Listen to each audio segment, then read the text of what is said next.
So hi, welcome to another review, and today we're going to take a look at the G Wolves Hati, we'll call it the Hati from now on, and seeing how good this mouse is in this review today. So a lot of you are going to compare this to the G Pro Wireless. Now there are a few subtle differences, and if you want me to do that, I'll do a comparison video. If you want to see that, hit the like button and we'll do that in a future video. So today there's a storm going on, it's pretty loud out there, my cats are going crazy and running around. And there's going to be some excess noise in this video, I'm pretty sure, so just bear with it today. So if you're not familiar already, I've got a beardedbob.com website where all the statistics will be. It's in the middle of being revamped, and I'm going to have a new dynamic charts on there for you to be able to compare all this data. So get over there and take a look if you want to catch up on some of this information, or look at some of the other mice that I've reviewed previously as well. So this mouse comes in at $67 on the X-Ray Pad website. On Amazon, it comes in at about $74.99. And at $74.99, it's getting up in the higher range here of gaming mice, because you're also going to have to pay import tax on the $67 from X-Ray Pad. So bearing that in mind, it's going to be in the premium end of the spectrum. So if you're not familiar with my reviews, we use a 1000 FPS camera. We've got a caliper here to measure every inch of it. We've got a force gauge meter to test glide force, actuation pressed on the mouse buttons as well. And we've got some scales as well to check the weight. If you want to understand all my measurements here in this video, then check out the link. There's a video there explaining all my measurements, my acronyms. Go and check that out if you're not sure what I'm talking about.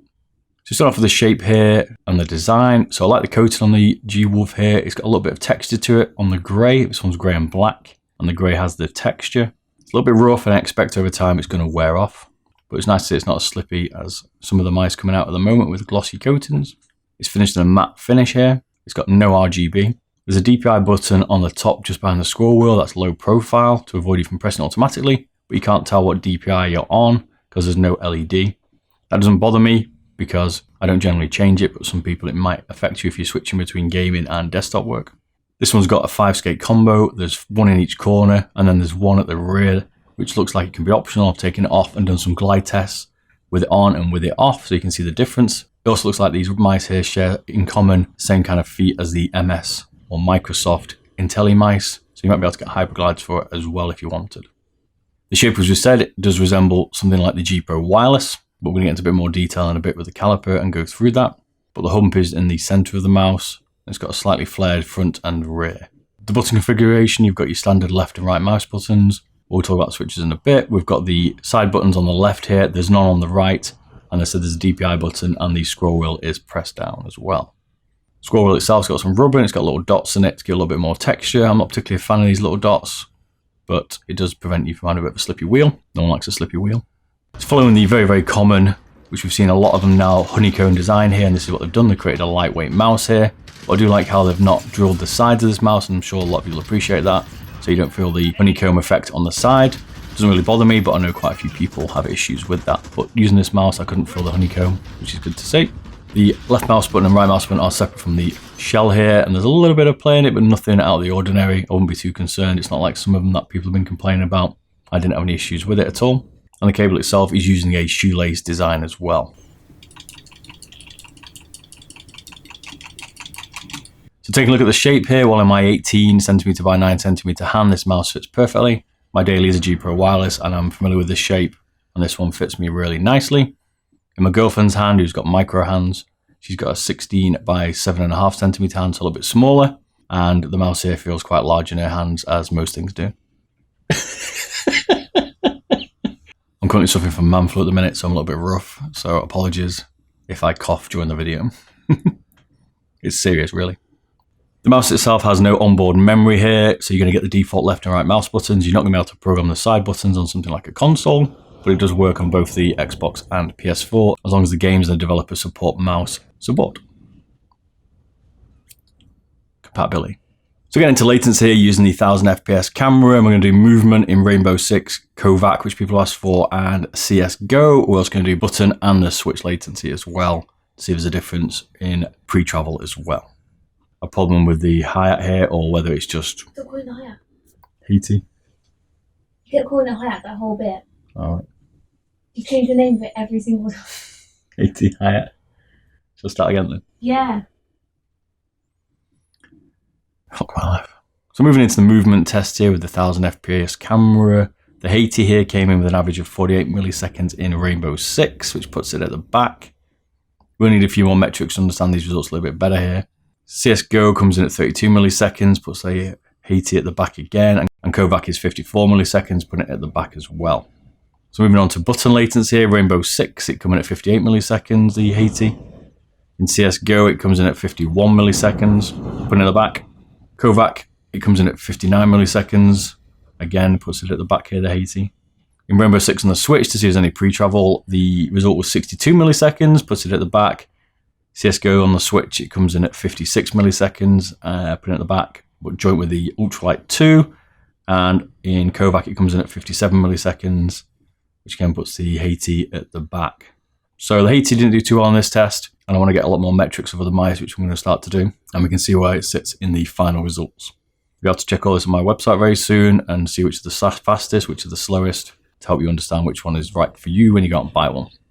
So looking at human benchmark here, the Hati here, and the clues in human benchmark, comes in at an average of 172 milliseconds, which puts it joint with the G Pro wireless. So no complaints here, it's kind of middle of the pack on this test. Using Blood PK here as well for latency test, it comes in on the left mouse button with an average of 169 milliseconds, which again puts it middle, and on the right mouse button 169 milliseconds again. So nice and even one, and it comes in again in the middle. So different results here. In Blood PK, it's sitting around the mid-range, and in the latency test with the FPS camera, it's kind of at the bottom of the table. So I'm going to try and digest all this information and see where this mouse is going to sit.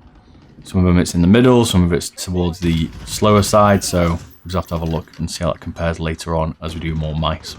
So moving on to the bump test, where we pull out the M1K, which is the reigning champion here. This thing is destroying everything on the planet, and we're going to put it against the Hati here and see whether Hati can beat it.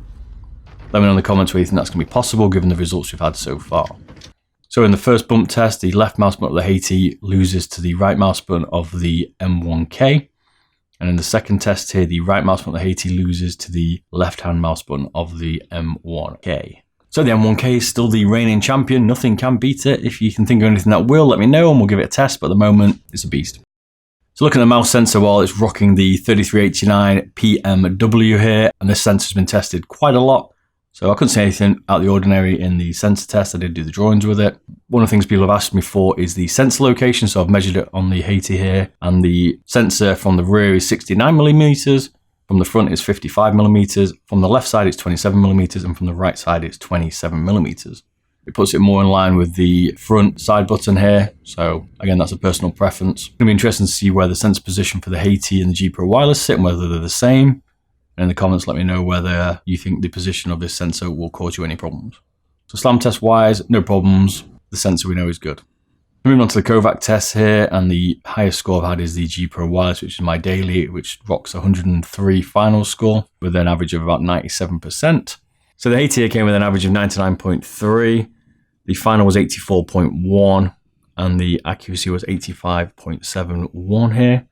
So it puts Hati at a decent place. It puts it in either second or third here, the Hati, giving it a decent score here in Kovac. So the switches in the Hati are TTC Golds, which are nice. I do like them. They are very, very snappy and certainly one of my favorite switches here. And I have no issues with them whatsoever. The side buttons themselves are nice to press. They are a little bit tougher, I would say, than a G Pro wireless. But overall, I do like the switches and I like the shape of the button themselves. So this is what they sound like.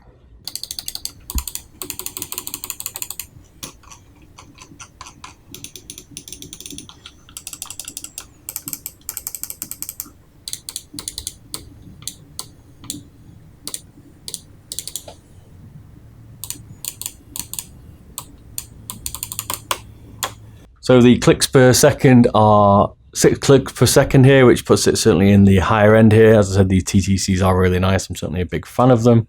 Moving on to the force gauge meter here. The average here for the Hati front left came in at 38. The middle was 49 grams. The back of the left was 118 grams. The right front was 41 grams. The right middle was 52 grams and the right back was 85 grams. This gives them an average of 68 grams on the left and 59 grams on the right. So that puts the Hati's left and right mouse buttons on a average force press here. They're certainly not the lightest.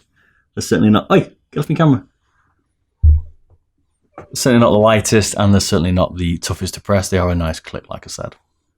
So moving on to the side buttons here, the average front one came in at 94 grams and the back came in at 94 grams, so nice and even here. So that puts the side buttons certainly on the firmer side here in the averages. So doing the scroll wheel, average here comes in at 190, and that again puts it in the middle of the pack. The scroll itself is nice, it's quite light forwards and backwards. I like it to be a little bit tougher on the encoder, and the rubber itself is okay. I'd prefer it being a bit more nodgy than spiky. So weighing the mouse here, well, G Wolves here comes in at 60 grams, and on the scales here it comes in at 64 grams, a little bit of cable, so a little bit over what they said. And with the cable altogether, it comes in at 98 grams. Putting the charts here, this means it's on par with the Air 58 here, putting these at a decent sized mouse that are still very light. So moving on to the glide test. So the first test I'm going to do with the big rear skate on, and the second one I'm going to do with the rear skate off. The one I'm going to use in the charts is going to be with the skate on in the default position, but I thought I'd show you both here because I know people would ask me anyway. So starting with the big rear pad on, the NSW was 24 grams average, NFW was 29 grams, the RSW was 22 grams, and the RFW was 31 grams. That gives it an average of 25 grams. Without the big skate on the back, the NSW was 23 grams average, the NFW was 26 grams, RSW was 25, and RFW was 32, gives it an average of 26 grams. So pretty much the same really. What I would say though is the bigger rear pad will be more affected by your palm perhaps on the back of the mouse. When you put more pressure down, it might dig in a little bit because these skates generally do that. They do that because of the way they're shaped. They will dig into the pad the more pressure you place on them because the load's not that well spread out across the mouse. So checking out this on the glide test results here, the Hati here sits around the middle. Nothing special, nothing bad either. Reasonable skates here for stock. So getting into the dimensions here, well, the length comes in at 124 millimeters. The rear width is 64 millimeters. The middle top is 55 millimeters. The middle, including the profile and button, comes in at 59 millimeters. The middle bottom comes in at 56 millimeters. And the front comes in at 61 millimeters in width. The height on the rear comes in at 36 millimeters. The middle height is 40 millimeters. And the front is 23 millimeters in height. So the Hati here comes in very similar to the G Pro Wireless. As I said, we'll go through that more in a comparison video, but you can see there's definitely a few millimeters difference in sizes here looking at these using the caliper.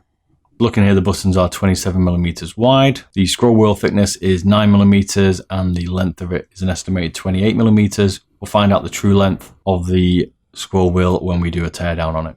Moving on to the cable thickness, it comes in at 2.4 millimeters, which puts it again in the middle of the pack here. It's a shoelace design, it's got plenty of flexibility, and I've got no issues with the cable here. I do like these cables, I think they are well done, and they don't generally kink, and they're not too heavy when you're moving the mouse around either. It's a good cable. Software is included, and you can do the usual stuff. It's quite basic, but it's good enough. You can do the key bindings, you can set the debounce rate, set your DPI, set the lift off distance to high and low. So it's good enough for what you're doing. It's good to see that they include this as well as part of their offering. Put a link in the description if you want to use that going forward.